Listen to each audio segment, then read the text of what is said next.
Good morning, students. We will start today the second part of the lesson Jodi is found. I have already completed first part and first part में हम लोग देखे थे कि कैसे जोडी और एक उसके साथ मिलविल दोनों जाते हैं उस फाउन को खोजने के लिए। ठीक है, नेक्स्ट में हम लोग देखते हैं कैसे खोजते हैं वो लोग। Jody gave himself over to thoughts of the fawn. Jody continue सोचता रहा किसके बारे में, फाउन के बारे में सोचता रहा। They passed the abandoned clearing. They passed में वे लोग गुजर रहे थे कहाँ से, अबेंडेंड जो रोका गया छोड़ा गया रास्ते है, जिस रास्ते पर कोई नहीं चलता है जंगल में, उस रास्ते से जा रहे थे। ही सेड, और उसने कहा जोडी ने, cut to the north Millwheel, north की ओर चलो Millwheel. It was up here, यहीं पर ऊपर में यहीं कहीं था। That pa got bitten by the snake, कि पा को यहाँ पर स्नैक ने काटा था। एंड किल्ड द डोर, यहीं पर डो को मारा गया था। And I saw the fawn, और मैंने फ़ोन को देखा था। Suddenly Jody was unwilling to have Millwheel with him, और अचानक से जोडी अनविलिंग हो गया, मतलब बिना इच्छा, जो इच्छा नहीं होना। टू हैव मिलविल मतलब मिलविल को साथ रखना उसे अब अच्छा नहीं लगा। If the fawn was dead, अगर फोन वहाँ डेड मिलता है, मरा हुआ मिलता है, और कुड नॉट बी फाउंड, और हो सकता है ना मिले। He could not have his, next देखते हैं, he could not have his disappointment seen, तो वो नहीं चाहता कि मेरी जो निराशा है वो देखे कोई। जोडी इसलिए उसको मिलविल को अपने साथ नहीं ले जाना चाहता है, क्योंकि वह नहीं चाहता है कि अगर जोडी ना मिले, वो फाउन ना मिले, या वो मरा हुआ हो, तो वो निराश हो जाएगा और ये चीज़ मिलविल देख लेगा, तो ये नहीं चाहता था। And if the fawn was there, अगर फोन वहाँ मिल जाए, वहाँ रहे।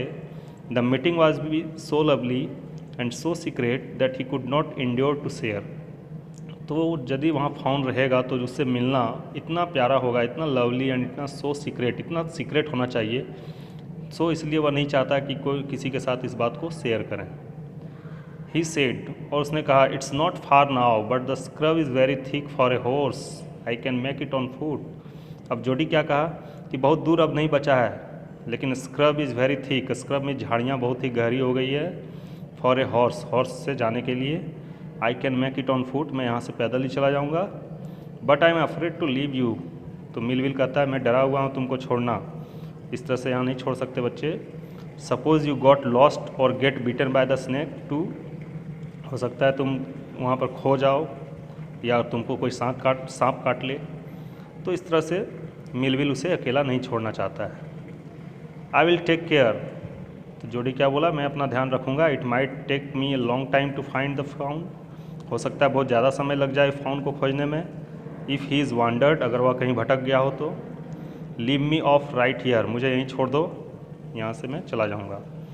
All right but you take it easy now, ठीक है अच्छे से जाओ।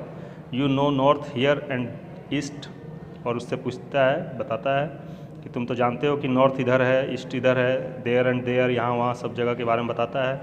दैट टॉल पाइन मेकिंग है मैक्स ए बियरिंग, वो जो टॉल पाइन पेड़ है वो तुम्हें सही से एक टाइप से संकेत देगा, वो एक सिंबल हो जाएगा कि वहाँ से तुम किधर जा रहे हो। सो लॉन्ग, बहुत लंबा है। So long Millville I am obliged, ठीक है बहुत लंबा है। आई एम ऑब्लाइज्ड, मैं इसे ध्यान रखूँगा, ठीक है मैं इसके लिए आभारी हूँ।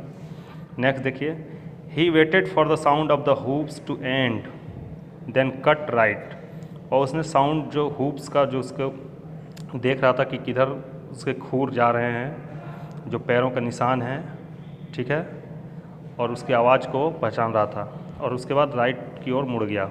The scrub was still, the scrub was still मतलब झाड़ियाँ अभी भी वहाँ थी।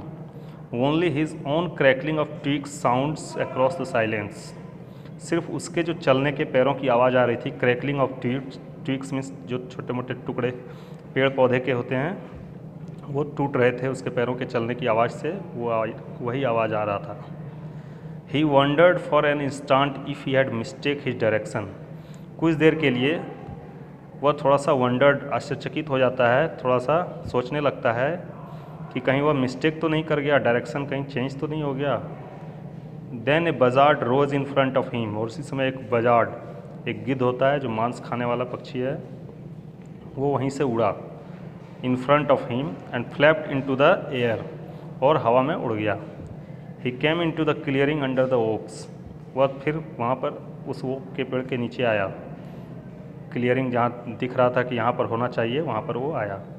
बजार्ड set in circle around the carcass of the doe, और बजार्ड जो है वो पक्षी वो वहीं पर बैठ गया सर्कल घूमते हुए around the carcass of the doe, मतलब कैरकस मीन्स होता है मृत जीव, मृत जानवर को हम लोग कहते हैं carcass.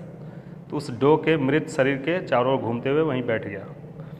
They turn their heads on the long scrawny necks and hissed at him, और उसके बाद वो जो बजार्ड है थोड़ा सा अपने हेड को मोड़ करके देखा, गर्दन को मुड़ते हुए देखा, एंड हिस्ट एट हिम, और इस पर जोड़ी पे हिस्ट किया, मतलब साउंड थोड़ा सा डराने वाली। He threw his bow at them, तो इसने क्या किया, जोड़ी ने अपने हाथ में कुछ बो था, कुछ डंडे थे, डंडे टाइप के, उसने उसे उसके ऊपर फेंका।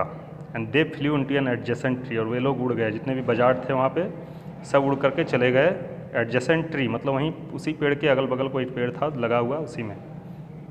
The sand showed large cat prints but the big cat skilled fresh, अब वहाँ पर जो सैंड था, बालू था, उस बालू में दिख रहा था कैट प्रिंट्स, मतलब बड़े से बिल्ली का पैर का छाप दिख रहा था। But the big cat skilled fresh, लेकिन ये सोचा कि बिग कैट जो होते हैं वो फ्रेश जानवर को मारते हैं, मतलब ताज़े जानवर को, मतलब जिंदे जानवर को मार करके वो खाते हैं। And they had left the doe to the carrion birds, हो सकता है कि उसने यहाँ आया होगा, देखा होगा कैट ने, और उसे छोड़ दिया होगा, क्योंकि ये तो मरा हुआ था, उसने कैरियन बर्ड्स मतलब बजार्ड लोगों के लिए खाने के लिए छोड़ दिया गया। नेक्स्ट देखते हैं, he parted the grass at the place where he had seen the fawn, उसने ग्रास को इधर उधर उलट पलट कर देखा, चारों ओर जा करके जहाँ उसने फाउन को देखा था उस जगह खोज रहा था। It did not seem possible that it was only yesterday, या लग नहीं रहा था कि यह सिर्फ कल ही की तो बात है, ओनली येस्टरडे, कल ही की तो बात है। The fawn was not there, अभी फाउन वहाँ नहीं था। ही सर्कल्ड द क्लियरिंग, और उसने चारों ओर घूम करके उस क्लियरिंग, उस स्थान पर देखा। There was no sound no sign, कोई साउंड नहीं आ रहा था, कोई साइन नहीं था वहाँ पर। द बजार्ड्स क्लैक्ड देयर विंग्स, और बजार्ड जो थे पक्षी लोग, वो लोग अपने पंख को फड़फड़ा रहे थे। Impatient to return to their business, वे लोग पूरे ही अधीर हो गए थे अपने बिजनेस, मतलब वो खाने के लिए आतुर हो गए थे उस डो को। He return to the spot, वह फिर से लौटा उस स्पॉट पे, where the fawn had emerged and dropped on all fours, जहाँ पर उसने देखा था कि वो जो फाउन था और इमर्ज्ड, थोड़ा सा अपने चारों पैरों पर थोड़ा सा इमर्ज्ड उठ करके खड़ा हुआ था। Studying sand for the small hoop prints, और वहाँ से वो देख रहा था कि वो वहाँ जहाँ पर कल था वहाँ से अब वो किस डायरेक्शन में गया है, तो उसके फुट प्रिंट्स को, हूफ प्रिंट्स को, हूफ मतलब खूर होते हैं जानवरों के, खूर पैर के निशान, किधर जाता है वो देखने की कोशिश करने लगा। The night's rain had washed away, और रात में बहुत ज़्यादा बारिश हुई थी, उसने सब कुछ धो दिया था, सब कुछ साफ़ कर दिया था। ऑल ट्रैक्स, जितने भी ट्रैक्स थे, पैरों के निशान सब खत्म कर दिए थे, except those of cat and buzzard, सिर्फ कैट और बजार्ड के ही वहाँ चिन्ह दिख रहे थे जो अभी भी आए हुए थे। तो यहाँ तक आपने देखा, सेकंड पार्ट कंप्लीट हो गया है। यहाँ तक आपको फिर से अपने रीडिंग करने हैं घर पे लाइन बाय लाइन, और try to understand. I will discuss the third part in next video. So thank you for today.